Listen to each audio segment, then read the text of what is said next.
কোরআন আমাদেরকে সেই মানুষদের গুণাবলী সম্পর্কে শিক্ষা দিয়েছে যারা গোটা পৃথিবীকে পরিবর্তন করে দিয়েছিলেন।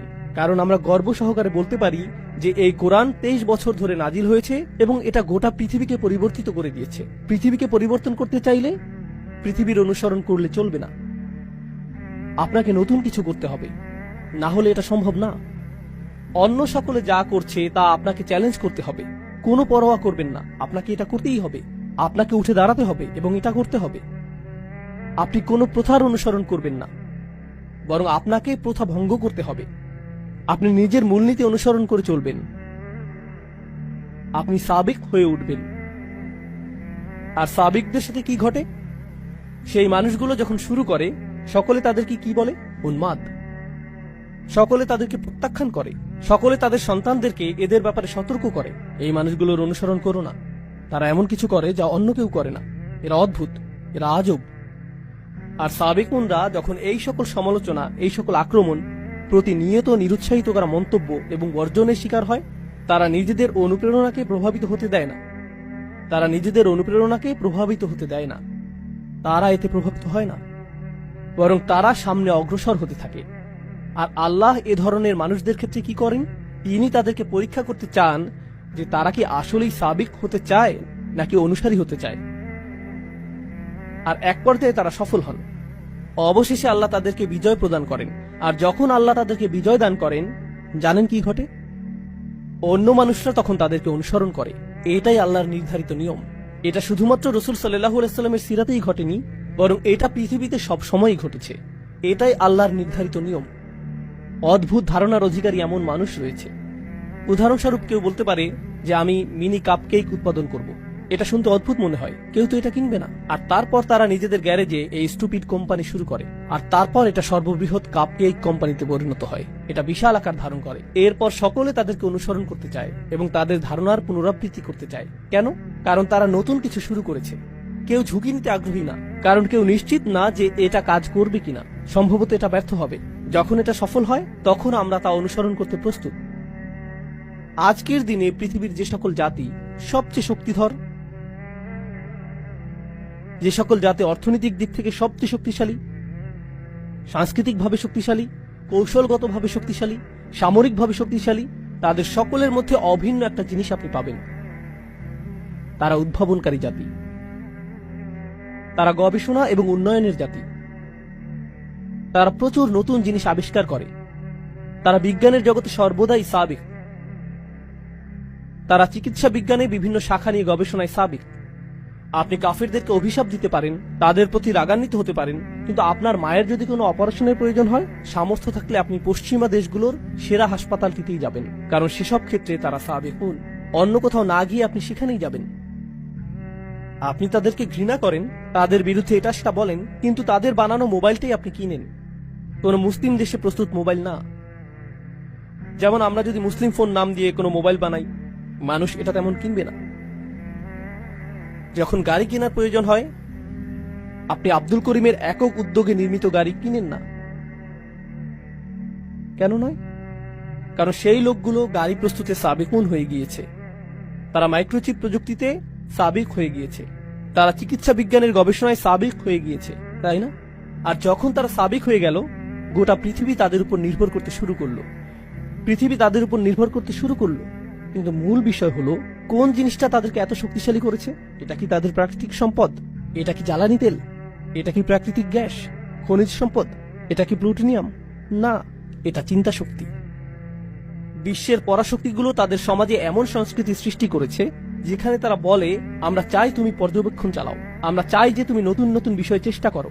যদি তুমি অকৃতকার্য হও, আবারও চেষ্টা করতে থাকো যতক্ষণ পর্যন্ত সফল না হও, আর আমরা এজন্য তোমাকে অর্থায়ন করব। এটাকেই তারা বলে রিসার্চ অ্যান্ড ডেভেলপমেন্ট। এটাই তারা করে। আর ধারণাটি এতটাই শক্তিশালী যে জ্ঞানী মুসলিমরা সারা পৃথিবী থেকেই, পাকিস্তান, বাংলাদেশ, সিরিয়া, সৌদি আরব, সারা পৃথিবী থেকেই যখন তারা কোনো বিষয়ে প্রকৃত গবেষণা করতে চায় এবং তারা সামনে অগ্রসর হতে চায়, তখন তারা কোথায় যায়? তারা আমেরিকায় যায়, ইংল্যান্ডে যায়, সুইডেনে যায়, ডেনমার্কে যায়, তারা অস্ট্রেলিয়ায় যায়, তারা এই বিশ্ববিদ্যালয়গুলোতে যায়। কারণ এই বিশ্ববিদ্যালয়গুলো এমন বিষয় বুঝতে পেরেছে যা উত্তরাধিকার হিসেবে আল্লাহ আমাদেরকে দিয়েছিলেন। আমাদেরকে সকল বিষয় সাবেকুন হতে হবে। আমাদেরকে সকল বিষয়ে সকলের থেকে এগিয়ে যেতে হবে। ধর্মের দিক থেকে আমরা এগিয়ে আছি, কিন্তু বিজ্ঞানের ক্ষেত্রে, ব্যবসার ক্ষেত্রে, সমাজ বিনির্মাণের ক্ষেত্রে আমরা পিছিয়ে আছি। অন্য জাতির দিকে ইশারা করে এটা বলা খুবই সহজ যে এই লোকগুলো অনেক শক্তিধর। কখনো কি অধ্যয়ন করেছেন যে কিভাবে তারা এই শক্তি অর্জন করলো? ও না, শয়তান তাদের সাথে রয়েছে, দাজ্জাল তাদেরকে সাহায্য করছে। এটাই আপনার জবাব। এজন্যই আপনারা অগ্রসর হতে পারছেন না, এজন্যই আপনাদের কথা কেউ শুনে না, কারণ আপনারা মৌলিক কিছু বিষয় বুঝতে পারছেন না যা আল্লাহ প্রদত্ত নিয়মের অংশ। এটা আল্লাহ প্রদত্ত নিয়ম, এটা আল্লাহ প্রদত্ত নিয়ম যে যারা চেষ্টা করবে এবং যারা সাবেকুন হবে তারাই সফলতা পাবে, আর অন্য সকলেই তাদের অনুসরণ করবে, অন্য সকলেই তাদের মতো হতে চাইবে। জ্ঞানের যে কোনো শাখা নিয়ে চিন্তা করুন, যে কোনো শাখা। আপনারা জানেন গল্প লেখার জন্য একটা নির্দিষ্ট ধরন রয়েছে এবং ইংরেজি সাহিত্যের একটি মানদণ্ড রয়েছে যে কিভাবে গল্প লিখতে হবে। কেউ এসে সম্পূর্ণ ভিন্ন ধরনের গল্প লিখল, যেখানে শেষের অংশটা শুরুতে লেখা হলো। সে পুরো গল্পটির ধারাবাহিকতাকে উল্টোভাবে উপস্থাপন করলো, আর হঠাৎ করে তা সর্বাধিক বিকৃত বই পরিণত হলো। এখন হাজার হাজার বই এই ধারণাটি ব্যবহার করছে, কারণ এটা নতুন কিছু, এটা অভিনব এবং সৃজনশীল একটা বিষয়। কেন আমি আপনাদেরকে এত কথা বলছি? কারণ আমি চাই যে কিছু বিষয় আপনারা মাথা থেকে ঝেড়ে ফেলে দিন, অন্যের কপি করা বন্ধ করে দিন, সৃজনশীল হন, নিজে থেকে চিন্তা করুন। অনেক মুসলিম তরুণ বলে, ইসলামের জন্য আমি কি করতে পারি? আমি ইনফ্লুয়েন্সার হতে চাই।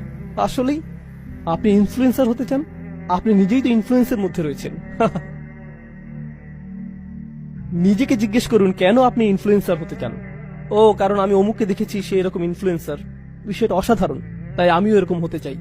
এটা কি কপি করা না? আমি কন্টেন্ট ক্রিয়েটর হতে চাই। কন্টেন্ট তৈরি করার মাধ্যমে আপনি উম্মার সেবা করতে চান। এর অর্থ কি? দেখি তো অন্য মানুষেরা কি কন্টেন্ট তৈরি করেছে।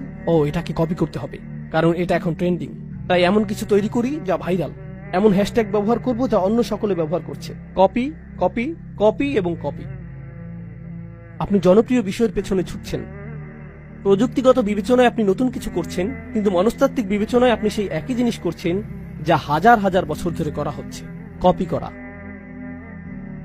আমাদের ধর্মে আমাদেরকে দেয়া হয়েছে একটি উদ্দেশ্য, একটি মিশন। মুসলিমরা নিজেদেরকে অন্য সংখ্যালঘুদের মতো সংখ্যালঘু মনে করা উচিত না। আমি এমন মুসলিমদের কথা বলছি যারা অমুসলিম দেশে রয়েছে। আমি যেহেতু এখন অস্ট্রেলিয়ায়, তাই এখন আপনাদের উদ্দেশ্যে বলছি। মূলত আমি বসবাস করি আমেরিকায়। আমেরিকাতে বলা হয়ে থাকে যে চাইনিজ সম্প্রদায় হলো সংখ্যালঘু, ল্যাটিনো সম্প্রদায় হলো সংখ্যালঘু, বিভিন্ন ধর্মীয় সম্প্রদায় যেমন বৌদ্ধরা সংখ্যালঘু, হিন্দুরা সংখ্যালঘু, মুসলিমরাও সংখ্যালঘু।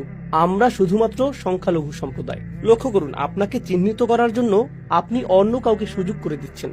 আপনি এই চিহ্নিতকরণ মেনে নিয়েছেন, আর আমরা যেহেতু সংখ্যালঘু, আমাদের নিজেদের সংখ্যালঘু অধ্যুষিত এলাকায় স্থানান্তরিত হওয়া উচিত। আর তারপর সেখানে আমরা এমন সব কাজ করি যা আমরা সব সময় করে থাকি, তাই না?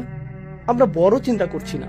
আমরা এমন চিন্তা করি না যে কিভাবে আমরা এমন আদর্শ মুসলিম হতে পারবো এবং এমন আদর্শ সম্প্রদায়ে পরিণত হতে পারবো যেখানে অমুসলিমরা এসে বলবে যে আমরা এখানে বসবাস করতে চাই, এই এলাকায় স্থানান্তরিত হতে চাই, আমরা এই মানুষগুলোর কাছাকাছি থাকতে চাই। জানেন সাধারণত কি ঘটে যখন মুসলিমরা কোনো এলাকায় স্থানান্তরিত হয়? অমুসলিমরা সেই এলাকা ছাড়তে থাকে। ও, এই এলাকার অদ্ভুত হয়ে গিয়েছে। আর সেই এলাকার জমির মূল্যমান বাড়ার পরিবর্তে সেখানকার মূল্যমান কি ঘটে? পতন ঘটতে থাকে। অন্য সংখ্যালঘু সম্প্রদায়ের ক্ষেত্রে যখন তারা কোনো এলাকায় স্থানান্তরিত হয় তখন কি ঘটে? সেই এলাকার মূল্যমান বৃদ্ধি পায়, কারণ তারা সৃজনশীল আর নতুন কিছু করে, তারা নতুন জিনিস তৈরি করে, তারা একে অপরের সাথে সহযোগিতা করে, যেটা আমার পরবর্তী আলোচ্য বিষয়।